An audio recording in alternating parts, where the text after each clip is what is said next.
क्या सच में मकर संक्रांति के दिन ही सूरज का उत्तरायण शुरू होता है? जी नहीं, मकर संक्रांति एक अलग खगोल घटना है और उत्तरायण एक अलग खगोल घटना है। जहां मकर संक्रांति के दिन सूरज मकर राशि में आता है, तो वहीं उत्तरायण में सूरज उत्तर दिशा की तरफ चलना शुरू करता है। पहले कभी दोनों एक साथ हुआ करते थे, लेकिन आज के समय ऐसा नहीं है। इस विषय पर हम इस वीडियो में आपको डिटेल से समझाएंगे। तो वहीं दूसरी तरफ एक प्रश्न ये भी आता है कि 14 जनवरी को ही मकर संक्रांति मनाई जाती है, लेकिन क्या ऐसा हमेशा था? नहीं, इससे पहले मकर संक्रांति 14 जनवरी से पहले आ जाया करती थी और आने वाले समय में यह 14 जनवरी के बाद में आएगी। ऐसा क्यों होगा? क्योंकि हमने तो अपने जीवन काल में 14 जनवरी को ही मकर संक्रांति देखी है और कुछ कुछ समय पर 15 जनवरी पर पड़ती है। इस विषय पर भी इस वीडियो में हमने आपको डिटेल से बताया है, तो इस वीडियो के साथ में बने रहें। भारतीय परंपरा में मकर संक्रांति को एक बहुत ही महत्वपूर्ण त्योहार माना जाता है। भारत के सभी प्रांतों में मकर संक्रांति को किसी न किसी दूसरे नाम से मनाया ही जाता है। कहते हैं कि महाभारत के समय भीष्म पितामह जब बाणों की सैया पर लेटे थे, तो उन्होंने सूरज के उत्तरायण होने का इंतजार करा। जब मकर संक्रांति आई थी और सूर्य उत्तरायण हुआ था, तभी उन्होंने अपने प्राण त्यागे थे। ऐसा माना जाता है कि देवताओं का एक दिन पृथ्वी पर एक वर्ष के समान होता है। तो देवताओं के एक दिन का समय हमारे सूर्य के उत्तरायण से होता है, तो वही सूर्य का दक्षिणायन होने का पितरों से संबंध है। तो इससे भारतीय परंपरा में सूर्य का उत्तरायण होना कितना महत्वपूर्ण है, यह स्पष्ट हो जाता है। अब बात करते हैं कि मकर संक्रांति होती क्यों है और क्या हमेशा से ही 14 जनवरी को ही मनाई जाती थी? जैसे चंद्रमा पृथ्वी के चक्कर लगाता है, पृथ्वी सूर्य के चक्कर लगाती है, यह सूर्य आकाश गंगा का चक्कर लगाता है और यह आकाश गंगा भी ब्रह्मांड में किसी केंद्र का चक्कर लगाती है।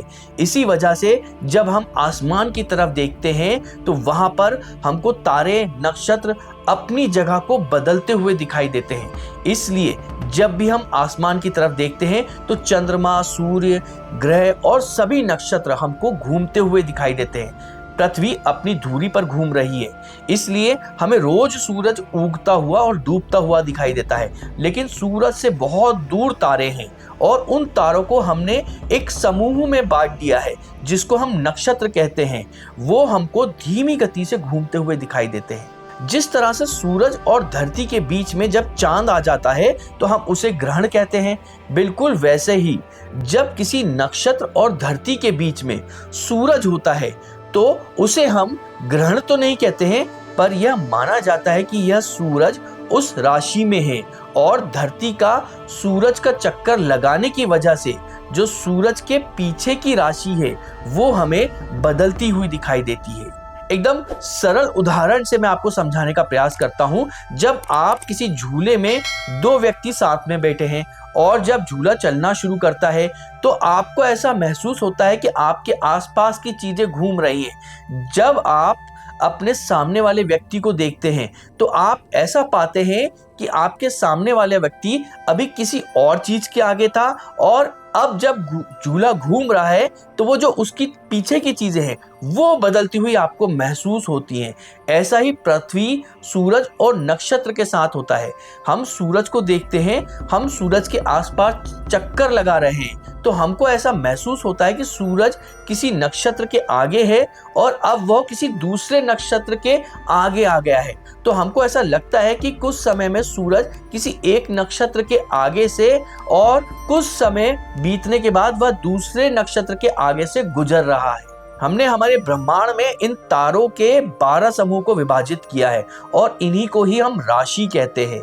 तो सूरज जब धनु राशि से निकलकर मकर राशि में प्रवेश करता है, इसका मतलब जब सूरज हमको धनु राशि में उगता हुआ दिखाई दे रहा है और जैसे ही वह हमको अगले दिन मकर राशि में उगता हुआ दिखाई देता है, तो ऐसे में ही मकर संक्रांति मनाई जाती है। भारतीय पंचांग विदेशी कैलेंडर की तरह नहीं होता है, जहां पर सिर्फ सूरज के उगने और डूबने से ही दिन बदल जाता है। यहाँ पर बहुत सारे ग्रह, नक्षत्र, सूर्य की चाल और इसी के आधार पर तिथियां बनती हैं। तिथि और तारीख में अंतर होता है। अगर आज के समय देखा जाए तो सूरज मकर राशि में प्रवेश करता है तो वह तिथि 14 जनवरी की होती है। लेकिन जैसा हमने आपको बताया था कि यह पृथ्वी, चंद्रमा, सूरज, नक्षत्र सब ही घूम रहे हैं, इसलिए यह जो सूरज का मकर राशि में प्रवेश करना है हमेशा से ही 14 जनवरी को नहीं होता है।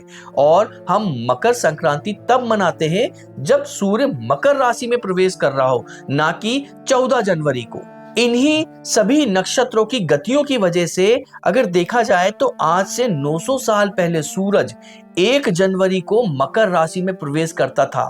तब 1 जनवरी को मकर संक्रांति मनाई जाती थी।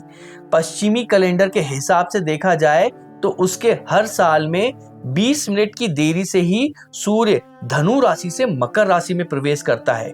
इसी देरी की वजह से आने वाले समय में यह जो 14 जनवरी को मकर संक्रांति मनाई जाती है वह और आगे मनाई जाएगी और आज से 5000 साल बाद फरवरी के अंत में मकर संक्रांति मनाई जाएगी। मतलब सूर्य मकर राशि में प्रवेश करेगा। आपको हम बता दें कि 14 जनवरी को पहली बार मकर संक्रांति 1902 में मनाई गई थी और इससे पहले 18वीं शताब्दी में 12 से 13 जनवरी को मकर संक्रांति मनाई जाती थी। मतलब सूर्य मकर राशि में 12 से 13 तारीख के आसपास में प्रवेश करता था।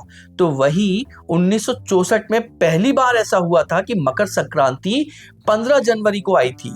हिंदू पंचांग में अधिमास होता है, इसलिए हर दूसरे से तीसरे साल में 14 जनवरी को मकर संक्रांति मनाई जाती है। तो वही चौथे साल में 15 जनवरी को मकर संक्रांति आती है। 2077 में आखिरी बार 14 जनवरी को मकर संक्रांति मनाई जाएगी और उसके बाद 14 जनवरी को मकर संक्रांति नहीं मनाई जाएगी। वह 15 और 15 से कुछ समय बाद 16, 17 और 18 को मनाई जाएगी। हमारे यहाँ राजा हर्षवर्धन हुए हैं, उनके समय में 24 दिसंबर को सूर्य मकर राशि में प्रवेश करता था। मतलब 24 दिसंबर को मकर संक्रांति मनाई जाती थी। तो वहीं अकबर के समय में 10 जनवरी को मकर संक्रांति होती थी और शिवाजी के समय यह 11 जनवरी को मनाई जाने लगी। हमने 14 जनवरी और मकर संक्रांति में क्या समानताएं और क्या अंतर है यह तो आपको बता दिया। अब उत्तरायण और दक्षिणायन क्या होते हैं और यह मकर संक्रांति से किस तरह से अलग है वो मैं आपको समझाता हूं। हमारी पृथ्वी अपनी खुद की दूरी पर भी घूम रही है, जिस वजह से पृथ्वी का एक भाग सूरज के सामने होता है तो वह दिन दिखाई देता है और जो सूरज के पीछे होता है वहां रात होती है। और धरती की घूमने की वजह से एक क्रमबद्ध तरीके से दिन और रात होते जाते हैं। इसलिए जब सूरज हमको दिखाई देता है तो दिन की शुरुआत होती है। जब वह हमारे सर के ऊपर होता है तो उसको दोपहर मानते हैं। जब वह बिल्कुल डूबने के नजदीक होता है तो उसको हम संध्या मानते हैं और जब सूरज दिखना बंद हो जाता है तो उसको हम रात मानते हैं। यहाँ तक तो समझना बिल्कुल आसान है। अब आपको एक बात और बताते हैं। अगर सामान्य परिस्थिति होती तो पृथ्वी से हम सूरज को जिस जगह से उगता देखते उसी जगह से हम पूरे साल ही उगते हुए देखते, लेकिन असल में हमारी पृथ्वी एक कोण पर मुड़ी हुई है और साथ में यह पृथ्वी सूरज के भी चक्कर लगा रही है। इस वजह से हमें रोज सूरज एक ही जगह से उगता और डूबता हुआ दिखाई नहीं देता है। अगर हम एक साल तक एक निश्चित समय पर सूरज जहां से उग रहा है वहां बिंदु बनाएं और पूरे साल तक ये सारे बिंदु बनाते जाएं और इन सब बिंदु को जोड़ें तो एक रेखा बनेगी। तो अगले साल हम पाएंगे कि यह जो रेखा है इसी रेखा के एक छोर से लेकर दूसरे छोर तक के बीच में ही सूरज उगता है। अब जो आपने काल्पनिक रेखा बनाई है उसका जो मध्य भाग होगा उसको आप पूरब मानेंगे और आप पाएंगे कि सूरज एक साल में 2 बार ऐसी परिस्थिति बनती है कि वह मध्य बिंदु पर जिसे आपने पूर्व माना है वहां से उगता है। यह अंग्रेजी कैलेंडर के अनुसार 21 मार्च और 23 सितंबर होता है। असल में यही 2 तारीख होती हैं जिस तारीख में सूरज पूरब दिशा से उगता है। वहीं 21 मार्च के बाद में सूरज आपको हर रोज धीरे धीरे जहां से वह उग रहा है आपको ऐसा महसूस होगा कि वह दक्षिण दिशा की तरफ जा रहा है और एक समय के बाद में वह दक्षिण दिशा से वापस पूरब की तरफ आ जाता है और फिर 23 सितंबर को फिर से पूरब से ही उगता है और उसके बाद में 23 सितंबर के बाद से आपको सूरज धीरे धीरे उत्तर की तरफ उगता हुआ दिखाई देगा। जब सूरज उत्तर की तरफ उगता हुआ महसूस होना शुरू हो जाए तो उसे ही उत्तरायण कहा जाता है और जब सूरज दक्षिण की तरफ उगता हुआ महसूस हो तो उसे ही दक्षिणायन कहा जाता है। अंग्रेजी कैलेंडर के हिसाब से सूरज 21 मार्च को दक्षिणायन होना शुरू हो जाता है तो वहीं 23 दिसंबर से उत्तरायण शुरू होता है। लेकिन मकर संक्रांति जिसे उत्तरायण पर्व भी कहा जाता है उससे पहले ही सूरज उत्तरायण होना शुरू हो जाता है। तो क्या हिंदू परंपरा में मकर संक्रांति को उत्तरायण पर्व के नाम से माना जाता है, यह कोई गलत है? नहीं, यह बिल्कुल गलत नहीं है। मकर संक्रांति एक अलग त्योहार है और उत्तरायण एक अलग ही खगोलीय घटना है। मकर संक्रांति सूरज की मकर राशि में प्रवेश होने पर मनाई जाती है तो वहीं उत्तरायण सूरज के उत्तर दिशा में जब जाना शुरू होता है तब मनाया जाता है। जैसा कि हमने आपको बताया था कि यह पूरा ब्रह्मांड ही घूम रहा है, इसलिए इन सब की तिथि में और तारीखों में बदलाव आ जाता है। एक समय था जब मकर संक्रांति के दिन ही उत्तरायण हुआ करता था।